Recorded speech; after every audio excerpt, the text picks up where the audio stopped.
चले खबरों की शुरुआत करते हैं। गौवंश संरक्षण को लेकर देश भर में चल रही मुहिम के बीच कोटपुतली तहसील में चल रहे अवैध खनन ने कई गांव में गौशालाओं के अस्तित्व पर संकट खड़ा कर दिया है।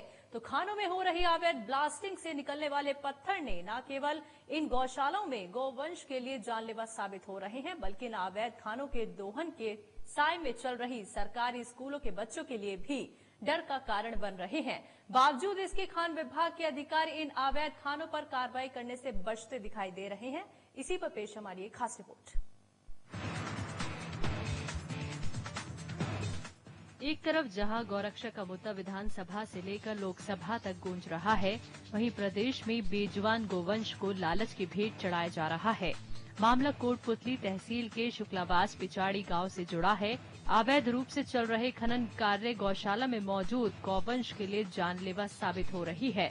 कहने को तो गांव में स्थित गौशाला से काफी दूरी पर खान विभाग ने खानों का आवंटन किया था, लेकिन खान माफिया ने गौशाला से महज कुछ मीटर की दूरी तक का इलाका खोद दिया है। हालत ये है कि गौशाला से महज 10 से 15 मीटर की दूरी तक खनन का दायरा बढ़ा दिया है। हैवी ब्लास्टिंग से उछलने वाले पत्थर गौवंश को आए दिन घायल कर रहे हैं। दर्जनों की तादाद में गायों का बसेरा रही ये गौशाला अब उजड़ने के कगार पर पहुंच गई है। ग्रामीण इसे बचाने के लिए कई बार प्रशासन से गुहार लगा चुके हैं, लेकिन आज तक कोई कार्रवाई नहीं की गई। ऐसे में अब सामाजिक संगठन इसके विरोध में आगे आने लगे हैं। देखिए, इसके विषय में अभी संगठन को तुरंत प्रभाव से सूचना मिली है और गांव के ग्रामीणों ने ये सूचना भी पहुंचाई है और वो बहुत दिनों से इसके विषय में वो वहाँ पे प्रयासरत हैं। हमें पता लगा है कि गोचरे की भूमि पर वो माइनिंग हो रही, इलीगल माइनिंग हो रही है और इतनी भी दूरी नहीं है कि वहाँ से जब वहाँ माइनिंग होती है तो पत्थर उछल के गायों के ऊपर गिरता है, गौशाला के चदरों पे गिरता है और ग्रामीण जो लोग वहाँ से पैदल निकलते हैं उनके ऊपर गिरता है। सरकार को हम ये कहना चाहते हैं कि बहुत जल्दी शिवसेना हिंदुस्तान टीम अपनी वहाँ पहुंचाएगी और हम सरकार से ये मांग करते हैं कि वहाँ जाने से पूर्व पहले तो सबसे पहले वहाँ जो ब्लास्टिंग हो रही है उसको रोके। लालच का ये खेल नई पीढ़ी के लिए भी दुस्वप्न बन रहा है। शुक्लावास में राजकीय उच्च माध्यमिक विद्यालय के बिल्कुल नजदीक अवैध रूप से हैवी ब्लास्टिंग की जा रही है, जिससे विद्यालय में पढ़ने वाले छात्र मौत के साए में रहकर अपनी पढ़ाई कर रहे हैं। स्कूल का खेल मैदान हैवी ब्लास्टिंग के कारण आने वाले पत्थरों से भरा हुआ है।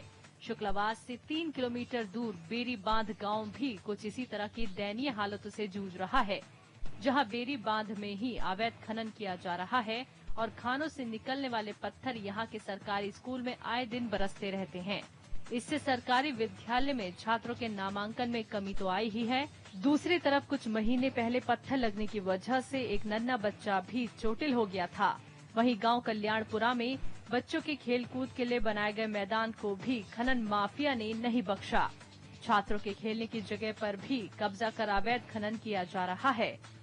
इतना सब हो जाने के बाद भी स्थानीय प्रशासन चुप्पी साधे बैठा है, जो विभागीय अधिकारियों की मिली भगत का संकेत बता रहा है।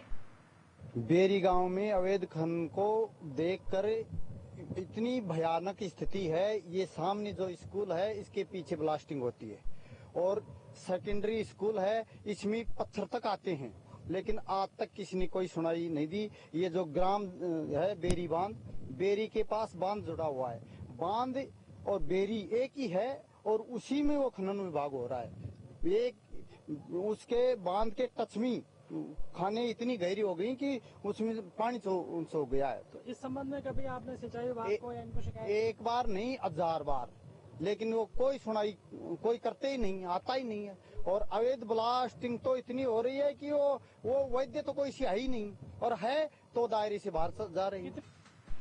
कोटपुतली क्षेत्र में हो रहा अवैध खनन पर्यावरण को तो नुकसान पहुंचा ही रहा है, बल्कि अब ये जानलेवा भी साबित होता जा रहा है। इस पूरे मामले में अहम बात ये है कि इन सब सूचना के बावजूद भी खनन विभाग के अधिकारी सिर्फ राजस्व वसूली के आंकड़े दिखाकर अपनी पीठ थपथपाने में जुटे हैं, लेकिन मौके पर हो रही अरबों की राजस्व चोरी पर चुप्पी साधे बैठे हैं। साधना प्लस न्यूज के लिए जयपुर से विकास शर्मा और वीर सिंह यादव की रिपोर्ट। तो